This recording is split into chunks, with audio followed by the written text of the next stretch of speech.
Hey guys, welcome to Mitch's Music. After that first episode, I love the comments, and I just kind of wanted to start there today because there were so many great things, and I just wanted to kind of make sure I didn't miss anything.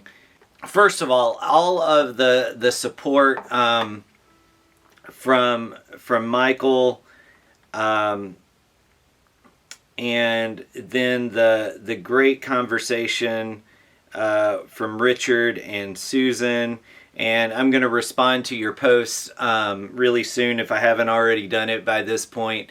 But Susan, yeah, it's cool that we have that same background, and yeah, music theory is very much like grammar, and like if you go back and look at that episode and read through the comments, you do need to play first because there's nothing to compare it to, and I would say that playing is the center of learning just the foundations of music, because that is really what people, even what we're hearing today, is really what people were looking at when they gave these suggestions on things that we have, like scales, modes, pentatonic scales, all of those things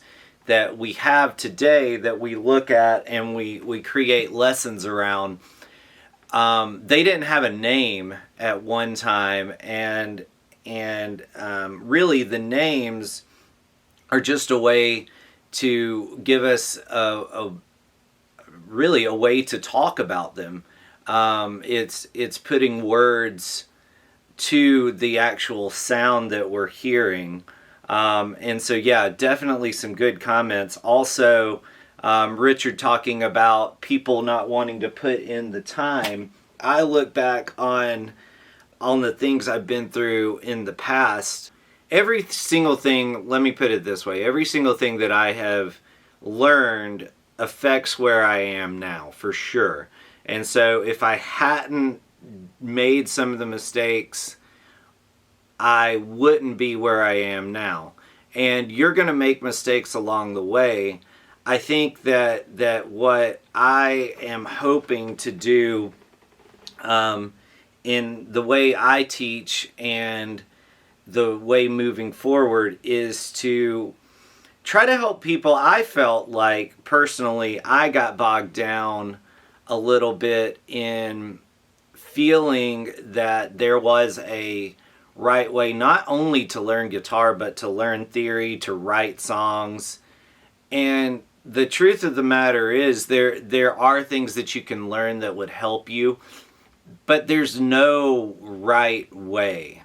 And so that's kind of lead us into the subject that we're talking about today. And what I wanted to talk about today is patterns, and how just noticing patterns can change the way you look at guitar and change the way that you think about chording, which we'll get into a little bit later.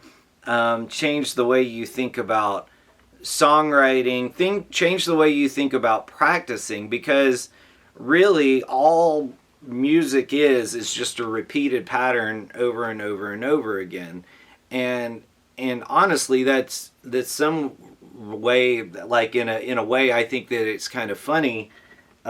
Things like the Ed Sheeran case where it says that somebody's copying another song, and yeah, if you blatantly copy a song, yeah, maybe you should get the artist should get some money back, but really, you know, if you look at it another way, we're copywriting air. These are sound waves. These are things that are coming out into the air, and in the end we have 12 notes broken down into scales, and so normally we're only using 7 of those 12 notes at a time. And so yeah, we're going to run into a lot of things that sound alike. Luckily we have rhythms that we can do differently, But because there's so few things that we're actually dealing with, 12 notes in all, 7 notes when we're talking about scales in general, 7 notes that most of the time would actually sound good in the song, then it's really easy to start to see patterns, from chord progressions to just noticing notes that certain artists like to use in their melodies. So let's just start with a couple of ways that you can use this. So if you have a favorite song to play, notice those chords. Notice the way they relate to each other. Maybe even start to notice their scale degrees. So in a major scale, let's just start with a G major scale, and I'm just going to do this thing that people call the caged method, but it's really just a scale. Like somebody put this term on it. It's a scale. It works the same anywhere you play on the guitar. Like you can play it. This is just a fingering. That's it. It's nothing more than that. And however you play your notes on the guitar, it's going to work the same way no matter what you call it. So learn the scales and the patterns that you want. Doesn't matter, because I've seen so many people, well, I do the cage method, well, I do this method, but it doesn't matter. It's still scales. And your guitar is always going to be structured the same way, whether you do unless you do a different tuning or something like that. And then it would still be structured in the same form going across, because you're always going to have the same whole steps and the same half steps. So you're going to have the same notes everywhere, no matter what you do. They're always going to be in that same position that they are. And so especially with guitar, positioning is really important, and getting comfortable with certain places on the guitar. So if you're playing lead guitar, finding your places where you really know the notes, and find new places as you go. So attack one part of the fretboard in a certain key. Start to noticing patterns that you're playing in that fretboard. So as we're going into chords in a G major scale, so this is G, A, B, C, C, D, E, F sharp, G. All right. Now, G, A, B, C, D, E, F sharp, G. All right. So as you're looking at your chords, start to number those scale degrees. So G would be 1. So if we're in the key of G, G is 1, right? If we are in the key of G, A is 2. So 1, 2, 3, 4, 5, 6, 7, 8. All right. So if you are playing in the key of G, and the chord progression is this.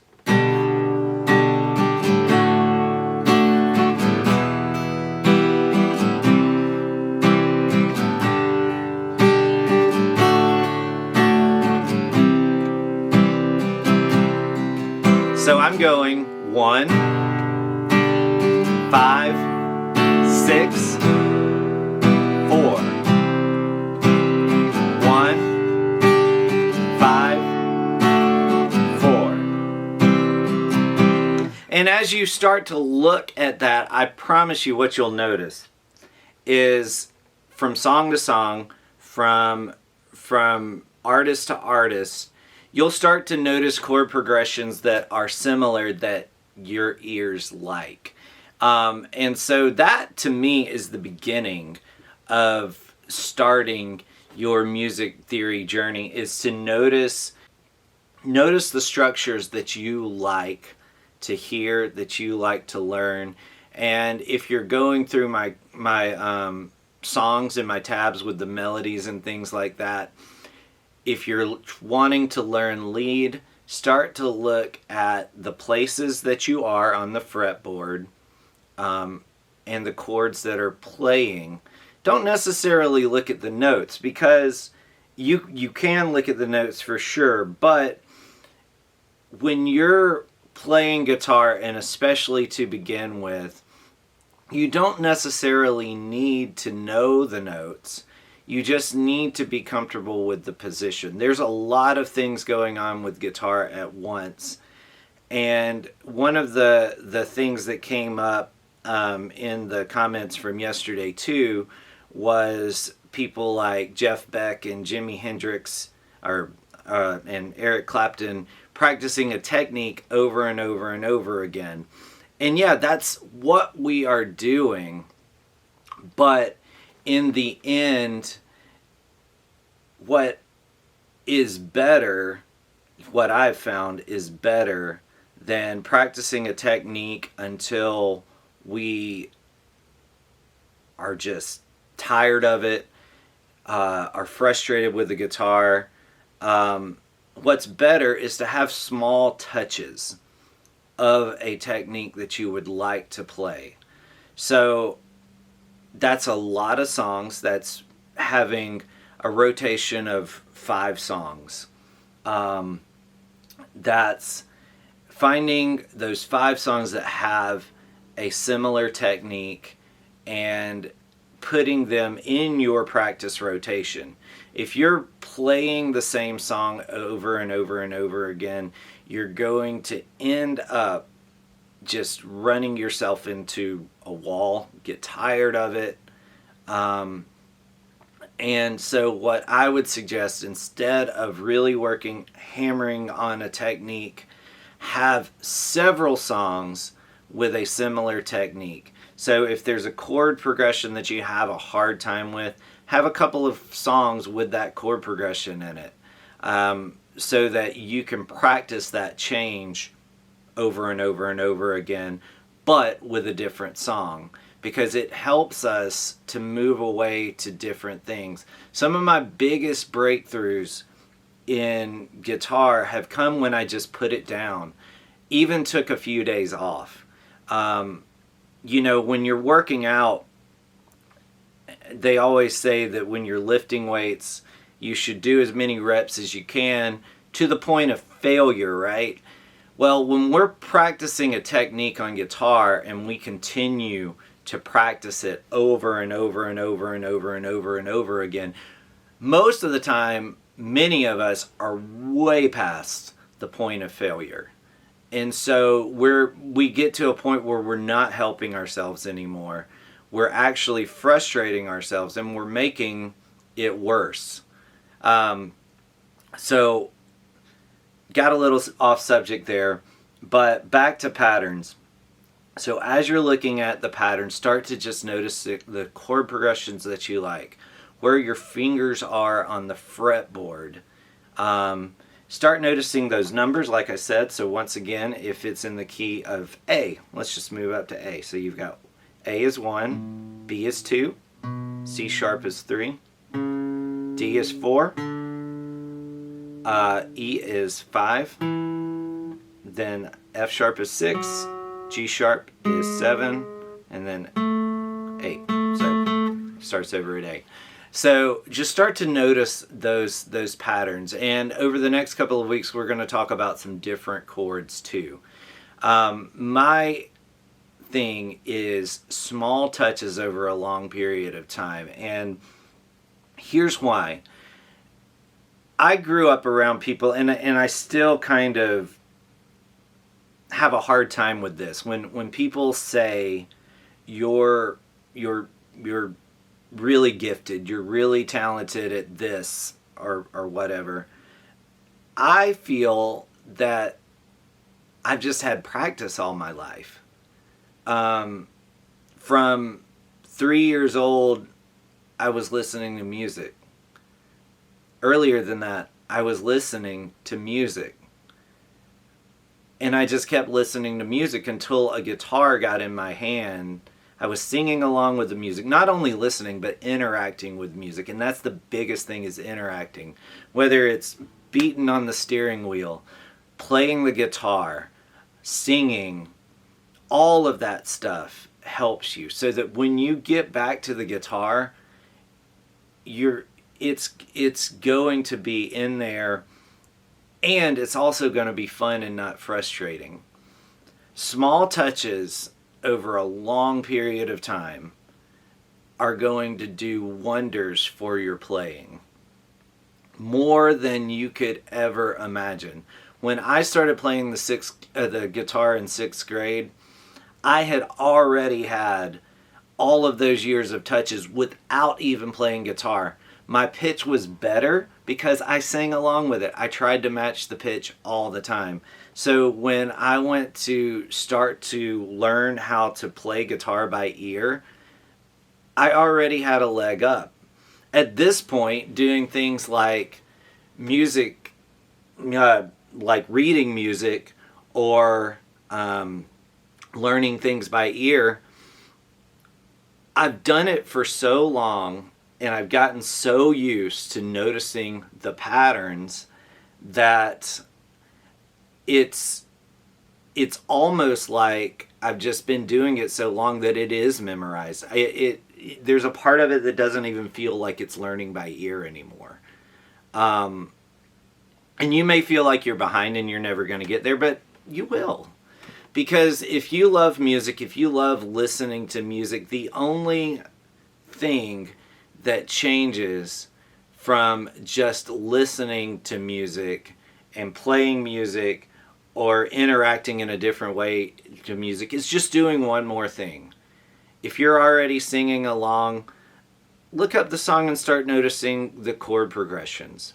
If you're not singing along, sing along. It's going to help your ears in your body interact with the song, match the pitch, and then just try to play them on guitar. It doesn't have to be perfect, because I think that's the other thing that holds us back from playing, is that we get frustrated when it's not perfect immediately. And I tell players, my students, they get frustrated about missing a note. And when they get frustrated about missing that note, they miss 5 more because they stop playing. And that's just what we do as adults on guitar. We get frustrated with a part because it's one minuscule little thing. Maybe our guitar doesn't make a sound on a certain string, and we get so frustrated by it that we just stop playing the song. Keep playing the song. Start noticing patterns. Start listening to music and noticing where your fingers are on the fretboard with the chords. If you want to start learning about music and how it's structured, that's where it begins. Once you start putting that information into your brain, then I'll try to help you connect with giving those patterns a little bit of definition. Now, tomorrow, or the next time I get a chance to post a video on here, I'm gonna break down There's a Tear in My Beer by Hank Williams. So a lot of people say that country is just 3 chords, but in this particular song, he does something cool in there that a lot of people hear all the time, but is not talked about a lot in circles as far as chord progressions go. So stay tuned for that video. I hope that you guys leave comments. Let me know what you think. I kind of went off on a lot of rabbit trails, but that's what it is. I'm going to eventually do these live, and so I probably will go off on rabbit trails there too. If you don't like my rabbit trails, just skip on ahead. It's going to be okay. I will get through this together. I hope you guys have a great day. Thanks for the comments on that last video. Thanks for the requests on that last video too. If you have any requests, just let me know. Also, if you would like to get my tabs, there's links below to how to do that. Subscribe to the channel and let me know what you would like to hear. Have a great day. I'll see you in the next video.